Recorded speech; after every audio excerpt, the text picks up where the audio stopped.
En Mediodía COPE, El Espejo. Estar informado.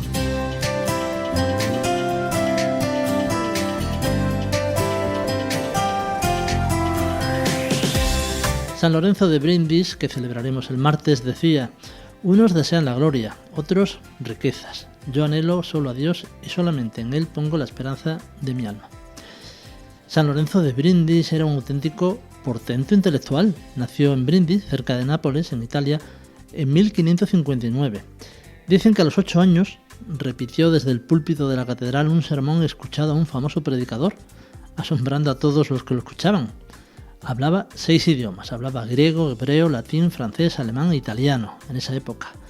Se hizo capuchino y el Papa lo envió por varios países como diplomático. Era un hombre además muy ascético, dormía sobre tablas, se levantaba por la noche para rezar y ayunaba con frecuencia. Su alimento era casi siempre pan y verduras. Huía de recibir honores y se esforzaba por mantenerse siempre alegre y de buen humor con todos. La gente lo admiraba ya en vida como un gran santo. Fue beatificado en 1783 por Pío VI y canonizado en 1881 por León XIII. En 1959 fue declarado doctor de la Iglesia por Juan XXIII. Los santos, ese testimonio de vida, esos hermanos mayores en la fe que nos iluminan y nos animan. Hoy en nuestra entrevista vamos a tener un profesor universitario, es profesor de la Universidad Pontificia de Salamanca, decano de Derecho Canónico, y se trata de José San José, que nos va a hablar del derecho dentro de la Iglesia, derecho canónico. Este es un gran comunicador, ya les adelanto que a mí me ha dejado pues muy satisfecho. Es un gran comunicador y nos cuenta cosas que son difíciles de una manera muy sencilla. Hace fácil lo difícil, como la selección española de fútbol. Y también tendremos por aquí cultura, libros, donde Rocío nos va a presentar un libro de don Celso Morga, el arzobispo emérito de Mérida Badajoz, publicado hace unos meses. El libro se llama Desde el corazón, una mirada creyente de la realidad, y es una recopilación de artículos que don Celso ha hecho en Onnes, una revista, y habla pues de temas eclesiales y de temas no tan eclesiales, del día a día de la vida, pero vistos desde una perspectiva del humanismo cristiano. Es un libro muy interesante. Y terminaremos con música. Pedro Monti hoy nos trae a un cantautor, y todos lo conocemos, se llama Migueli Zafra, y tiene una larga trayectoria ya en el mundo de la música. En Mediodía COPE, El Espejo. Estar informado. Hoy vamos a hablar de un asunto que probablemente desconozcamos la mayoría, inmensa mayoría de los que nos están escuchando, y yo mismo, que tengo que reconocerlo también. Se trata del derecho canónico. Y vamos a tener un experto, se trata de José San José Prisco. ¿Qué tal? ¿Cómo estamos? Muy buenas, fenomenal. Él es profesor decano de Derecho Canónico de la Universidad Pontificia de Salamanca. El derecho canónico es como el perejil, está en todos los platos, pero no se ve. Efectivamente, el derecho de la Iglesia es con lo que la Iglesia vive. Realmente, la mayor parte de las cosas a las que estamos acostumbrados cuando vamos a la parroquia, pues tienen mucho que ver directamente con el derecho canónico, pero en general la gente lo desconoce. Lo que pasa que los pastores, los párrocos sí lo saben, intentan que las cosas se hagan según ese derecho de la Iglesia cuando los fieles, por ejemplo, van a pedir un sacramento o van a pedir la comunión de sus niños o un bautizo o una boda. Hay normas del derecho que rigen todas estas peticiones y cómo hay que atenderlas. Y los fieles no tienen por qué saberlas realmente, o mejor sería que las conocieran, ¿verdad? Pero el que las conoce es el pastor, intenta ofrecer a los fieles lo que les corresponde de derecho y también siguiendo la norma de la Iglesia. El Código de Derecho Canónico se actualiza de vez en cuando, creo que el actual es del año 80 y algo, ¿no? Sí, del año 1983. Bueno, en realidad la Iglesia Católica ha tenido solo 2 códigos de derecho canónico. Uno en el año 1917, que fue el fruto de 2 pontífices, del Papa Pío X y del Papa Benedicto XIV, que fueron los que hicieron ese código del 17 que se llama el Código Pío Benedictino, por esos 2 papas. Y en el año 2017, por primera vez, la Iglesia tuvo un código de derecho canónico estructurado donde aparecían claramente las normas por las que se debía regir la vida de la Iglesia. Hasta entonces no es que no hubiera habido derecho, había mucho derecho. Precisamente por eso se hizo un código, siguiendo un poco la estructura de los estados, que también crearon códigos constitucionales de derecho para poderse regir, ¿no? Y la Iglesia hizo lo mismo. Había muchas leyes dispersas, muchos documentos pontificios, papales, muchos decretos de los dicasterios romanos, en fin, había mucha confusión y lo que hizo el Código del 17 fue reordenar todo aquello y hacerlo más sensible y accesible. ¿Qué pasó después? Que vino un concilio, el Concilio Vaticano II, y el Concilio Vaticano II provocó que muchas de las normas del Código del 17 estuvieran obsoletas. El Código hace una apertura de la Iglesia hacia el mundo, aparecen nuevas realidades que en el año 17 no se podían ni imaginar, y entonces hace falta reformar el Código. Y desde el año 67, que terminó el concilio, hasta el año 83 se estuvo haciendo esa reforma. El código que tenemos ahora es del 83, pero ha tenido también unas reformas en los años posteriores. Las más importantes las ha hecho el Papa Francisco, que cambió un libro entero del código, el libro sexto del código, y tanto el Papa Benedicto como el Papa Juan Pablo hicieron también pequeñas reformas en el Código de Derecho Canónico, que al ser derecho tiene que ser siempre una estructura ágil, cambiable, adaptable a los tiempos. Bueno, el derecho canónico se estudia en la carrera de derecho civil, como puede ser el derecho romano. Quizás se le dé poca importancia al derecho romano, al derecho canónico, pero están en la base del derecho. Bueno, en realidad el derecho canónico es el derecho heredero del derecho romano. Muchas instituciones del derecho romano están en el derecho canónico como lo están en el derecho civil español, porque nosotros somos herederos de la tradición romana. El asunto es que en muchas universidades la materia ya no es ni siquiera obligatoria y en algunas ha desaparecido completamente. Hasta hace no mucho la materia de derecho canónico se combinaba con otra materia en las públicas que era derecho eclesiástico del Estado, es decir, los acuerdos que el Estado y la Iglesia realizan como entidades capaces de hacer acuerdos internacionales. Esto se ha suprimido y se ha incluido dentro del derecho internacional y se ha suprimido en la mayor parte de las universidades públicas. Ya no hay ni derecho canónico ni derecho eclesiástico del Estado, o este está incluido en otro lugar. Sí, eso afecta en alguna medida a la formación de los propios abogados o a los juristas. Sí, claro que sí, no cabe ninguna duda. Antes, cuando los abogados en general tenían, por ejemplo, derecho canónico en la carrera, al menos los aspectos del derecho matrimonial y procesal canónico, los básicos los conocían. De tal manera que un abogado civil tenía conocimientos al menos básicos para poder introducir una causa de nulidad matrimonial ante un tribunal eclesiástico, porque conocía las cuestiones relativas a impedimentos, las cuestiones relativas a vicios de consentimiento, sabía más o menos cómo eran los procesos canónicos de nulidad y bueno, eso que llevan ganado. El problema es que ahora, como ya de esto no se explica nada en las universidades públicas, si un abogado quiere actuar ante un tribunal eclesiástico tiene que adquirir las competencias por otra vía. Puede ser por la vía de un máster o de los cursos rotales o de un experto que dan varias universidades, por ejemplo Navarra, nosotros lo hemos estado dando hasta hace poco tiempo, Comillas. Es decir, hay una forma de completar la formación de los abogados civiles para que puedan actuar ante los tribunales eclesiásticos, porque claro, el proceso no es idéntico al civil, tiene sus peculiaridades y desde luego los fundamentos no son ni parecidos, porque aquí hay una antropología cristiana, hay unos fundamentos de fe, que en el Código Civil evidentemente no están. José San José además es consultor sinodal, ¿no?, en temas de derecho. Esta concepción sinodal que trajo el Papa Francisco, ¿va a traer también algunos cambios o alguna evolución en el tema del derecho canónico? Bueno, entendemos que sí. Ya en el documento final del sínodo, que firmó luego posteriormente el Papa Francisco como documento propio de él, junto con todos los padres y madres del sínodo, el Papa dice ahí claramente que muchas de las cuestiones tendrán que tener su aplicación canónica, que algunas de esas aplicaciones de la resolución del documento final del sínodo ya las pueden hacer los obispos, pero otras que se tengan que implementar a nivel universal tendrá que ser decisión del Papa. Yo he formado parte de la Comisión de Canonistas del Sínodo, hasta hace muy poco le hemos entregado a la Santa Sede las conclusiones y posibles reformas inmediatas atribuibles al Código, y no sabemos, el Papa está en su libertad de aceptarlas o no, de publicarlas o no, no lo sabemos. Nosotros las hemos entregado, hemos estado casi 4 años trabajando en el tema, creemos que es necesario hacerse algunas reformas en el código, es una estructura viva, ya lo he dicho antes, los tiempos van exigiendo cosas nuevas y hay que hacer cambios. ¿Que los va a hacer el Papa León? Eso seguro, porque él ha seguido con el proceso sinodal, ha dicho que se vayan publicando las conclusiones de cada uno de los grupos de estudio. Nosotros somos una comisión de estudio, pero para el caso es lo mismo.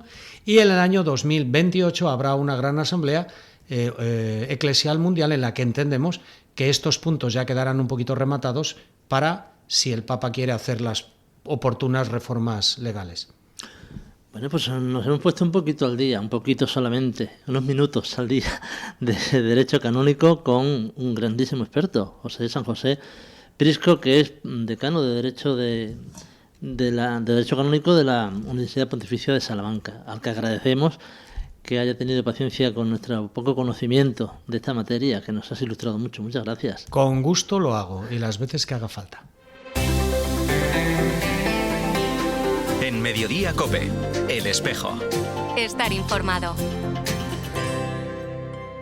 Una hora de tu tiempo ante Jesús sacramentado. La Adoración Eucarística Perpetua de Badajoz te invita a estar con el Señor en la parroquia de San Juan Bautista, en la Plaza de Minayo. Tiempo para la meditación y la adoración al Santísimo. Llama o envía un WhatsApp al teléfono 667-621376 y súmate a los adoradores de Badajoz. Te esperamos. Quizá no puedas parar las guerras, pero sí puedes aliviar su peor efecto, el hambre. Alístate para luchar contra el hambre. Manda tu ayuda a Manos Unidas, por teléfono, por Bizum o en la web manosunidas.org. Porque combatiendo el hambre, alimentas la paz. En Mediodía COPE, El Espejo. Estar informado. Nos adentramos ahora en la información. Cáritas Diocesana de Mérida Badajoz ha recaudado más de 60.000 euros desde que se activase la emergencia tras el doble terremoto que sacudió el norte de Venezuela el pasado día de San Juan. Estos fondos se han enviado de manera íntegra a Cáritas Venezuela para atender a las familias afectadas por la mayor catástrofe que ha vivido el país en los últimos años.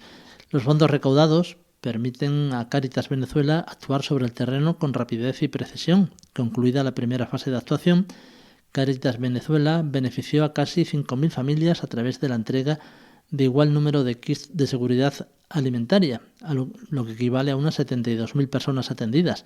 Ha distribuido también 1.000 kits para equipos de búsqueda y rescate, más de 120.000 litros de agua potable y más de 73.000 insumos médicos y medicamentos, alcanzando a 18.000 personas. La mayor parte, más del 60% de los insumos médicos, fue entregado directamente a hospitales y centros de salud. Por otro lado, seguimos pegados a la actualidad. El movimiento rural cristiano ha expresado esta semana su dolor y solidaridad ante la tragedia provocada por el incendio de Los Gallardos en Almería. Ante la gravedad de esta situación, que ha dejado pérdidas humanas, daños materiales y un profundo impacto en las comunidades afectadas, el movimiento rural cristiano comparte su reflexión y su compromiso con la defensa del mundo rural, la protección de la naturaleza y el cuidado de la casa común. En su comunicado reclama una respuesta colectiva y políticas de futuro para prevenir estas tragedias y acompañar a quienes sufren sus consecuencias. Nos quedamos ahora en el seminario. El seminarista Diego Vázquez García de León, que cursa cuarto de Teología, ha recibido el rito de admisión a las Sagradas Órdenes en la parroquia de San Francisco de Asís de Villanueva de la Serena. Con este paso, la Iglesia acoge públicamente su voluntad de continuar el camino de preparación hacia el sacerdocio. La comunidad daba gracias a Dios por el don de su vocación y encomienda a Diego a la oración de todos los fieles para que el Señor lo fortalezca y lo guíe siempre con fidelidad y alegría en su respuesta a la llamada recibida. Y durante el verano pues son muchas las actividades juveniles que se desarrollan. Nosotros nos quedamos con una que tenía lugar este fin de semana, que ha sido la segunda convivencia Betania, organizada por la parroquia de Alburquerque. Durante 4 días, más de una veintena de jóvenes de distintos puntos de la archidiócesis se reunieron en la serranía de Jola, en Valencia de Alcántara, en la zona de Valencia de Alcántara, para compartir una experiencia de convivencia y fe. A lo largo de estos días, los participantes vivieron momentos de catequesis, oración, juegos, contacto con la naturaleza y dinámicas de grupo. Los jóvenes estuvieron acompañados por diferentes sacerdotes que compartieron con ellos esta experiencia y les acercaron los sacramentos durante la convivencia. En Mediodía COPE, El Espejo. Estar informado. Nos quedamos ahora con la cultura, concretamente con los libros. Rocío Pérez nos trae esta semana una nueva ocasión para la lectura. Es un libro de alguien cercano. Se trata de don Celso Morga, el arzobispo emérito de Mérida-Badajoz, que ha publicado hace unos meses, recientemente, un libro que se llama Desde el corazón, una mirada creyente de la realidad.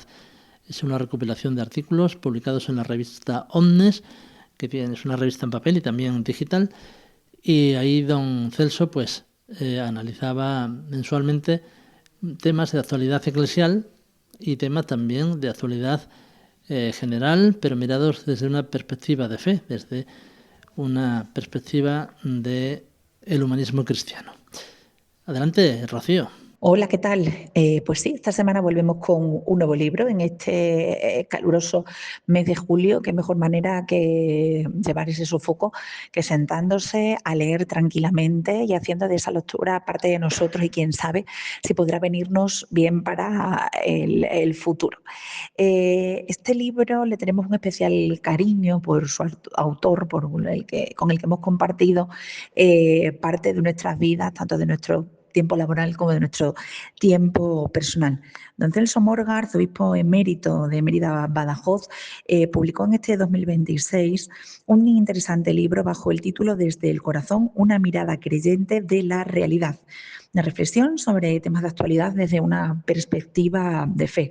Una serie de artículos desde el año 2021 al 2025 que fueron publicados en la revista Omnes, en los que abordan temas eclesiales de actualidad, junto a reflexiones de fondo que remiten a grandes constantes de la fe cristiana, caracterizados por profundidad, brillantez y sencillez en el estilo, para que todos seamos capaces de zambullirnos en sus letras. La actualidad eclesial ocupa un lugar significativo en esta obra. Reformas, procesos sinodales, vidas sacramentales, misión evangelizadora, relaciones entre la Iglesia y la sociedad, la cultura contemporánea, en fin, todos temas tratados con claridad y con profundidad, de escritura clara, cuidada y accesible, sin renunciar por ello al rigor, con una gran voluntad pedagógica, como siempre hemos visto los que conocemos a don Celso en su forma de hacer y de ser, con una constante en su obra de explicar, contextualizar y matizar, para darnos a los lectores toda esa información necesaria para comprender esos artículos y trasladarnos al momento de cada uno de ellos. Son escritos que nacen del diálogo con la realidad, de la escucha de preguntas reales, de la necesidad de ofrecer una palabra oportuna en un momento determinado, que invitan a una lectura más reposada, a una relectura e incluso al estudio y a trasladarlo, cómo no, a nuestro día a día. Con esta obra, don Celso pretende ayudar a los fieles a comprender mejor el momento histórico que vivimos y a situarnos en una fe adulta, responsable y formada. Sin duda creo que unas letras que nos van a ayudar a eso, a profundizar y a que nuestra fe vaya más allá que muchas veces lo que movemos en el día a día. Que veamos todas estas letras, todas estas ideas que nos dan estos artículos que decíamos desde 2021 a 2025 en su obra Desde el corazón, una mirada creyente de la realidad, que lo veamos, como decía, como parte de nosotros, de quien hemos estado ahí con don Celso y cómo no vamos a seguir estando. Ya saben, Desde el corazón, una mirada creyente de la realidad. Muy recomendado. Nos escuchamos la semana que viene. Una hora de tu tiempo ante Jesús sacramentado. La adoración eucarística perpetua de Mérida te invita a estar con el Señor en la Iglesia del Carmen, en la calle Almendralejo. Tiempo para la meditación y la adoración al Santísimo. Llama o envía un WhatsApp al teléfono 620 32 25 37 y súmate a los adoradores de Mérida. Te esperamos. En Badajoz, el Instituto Superior de Ciencias Religiosas Santa María de Guadalupe, centro patrocinado por la Universidad Pontificia de Salamanca, ofrece la posibilidad de obtener el grado y el máster en Ciencias Religiosas, títulos académicos con reconocimiento y efectos civiles. Información en la Casa de la Iglesia junto al seminario, de lunes a miércoles en horario de tarde en el teléfono 924 24 77 50 y en la web iscrguadalupe.es. En Mediodía COPE, El Espejo. Estar informado. Y la sección de música que nos trae cada semana Pedro Monti nos acerca hoy a un cantautor extremeño de Zafra que es muy conocido. Se trata de Migueli. Jesús de Nazaret, Jesús de Nazaret, ay, ay, ay, Jesús de Nazaret, Jesús de Nazaret, Jesús de Nazaret, Jesús de Nazaret, ay, ay, ay, Jesús de Nazaret, Jesús de Nazaret, Jesús es marcha, felicidad y alegría que me hace disfrutar, Jesús es vida y libertad, y no el coñazo de que no sabe ligar, me anima, me lleva a rebuscar lo más fresco de mí, también de los demás y está. Hay artistas que cantan para entretener y hay artistas que cantan para cambiar el mundo. Migueli pertenece a este segundo grupo, porque cuando sube a un escenario no ofrece solamente un concierto, comparte una forma de mirar la vida, una forma de creer y sobre todo una forma de amar. Sus canciones nacen del Evangelio, pero tienen los pies en la tierra. Hablan de la gente sencilla, de quienes sufren, de quienes buscan una segunda oportunidad, de quienes necesitan descubrir que Dios no vive lejos, sino muy cerca de cada historia humana. Migueli suele decir que la vida hay que vivirla con esperanza y también con una sonrisa. Y eso es precisamente lo que hace diferente su música, porque en ella caben la profundidad y el humor, la reflexión y la alegría, las lágrimas y la risa. Así era también Jesús. Un maestro capaz de sentarse a la mesa con cualquiera, de abrazar al que todos rechazaban y de anunciar que el reino de Dios comienza en los pequeños gestos de cada día. Radiante como el sol, de oro como el trigo, amable como el pan, quiero ser comido. Un poco más allá es donde siempre has sido. Todos admiran ya lo bello que has vivido. Escuchando a Migueli descubrimos que la fe no consiste solo en mirar al cielo. Consiste sobre todo en mirar a los ojos de quien tenemos al lado, en tender la mano, en escuchar, en acompañar. Porque cada persona merece ser querida y cada vida tiene un valor inmenso. Sus canciones no buscan respuestas fáciles, nos invitan a hacernos preguntas, a salir de nuestra comodidad, a descubrir que seguir a Jesús es comprometerse con la vida, con la justicia, con la ternura y con la esperanza. Por eso, cuando escuchéis estas canciones, no os quedéis solo con la melodía, escuchad las historias que hay detrás, las personas, los abrazos, las heridas que se convierten en fuerza y la alegría de saber que Dios sigue caminando con nosotros. Os invito a abrir el corazón y a dejaros sorprender por un cantautor que ha hecho de la música una forma de servir, de acompañar y de anunciar la buena noticia. Migueli. Que sus canciones nos recuerden que la fe no es un refugio para alejarnos del mundo, sino un impulso para transformarlo. Porque cuando el Evangelio se hace música, siempre acaba encontrando un lugar donde sembrar esperanza. Sabes que no oigo tu voz, todo lo clara que quiero. Sabes que me asusta el riesgo y que necesito un empujón. Gracias, Pedro. Con tu sección terminamos. Nos vamos y lo hacemos con la música de Migueli. Me dejas escoger y me haces pasarlo mal hasta que logro entender. Pero te tengo que decir que ya no puedo vivir sin ti, que ya no puedo vivir sin ti, que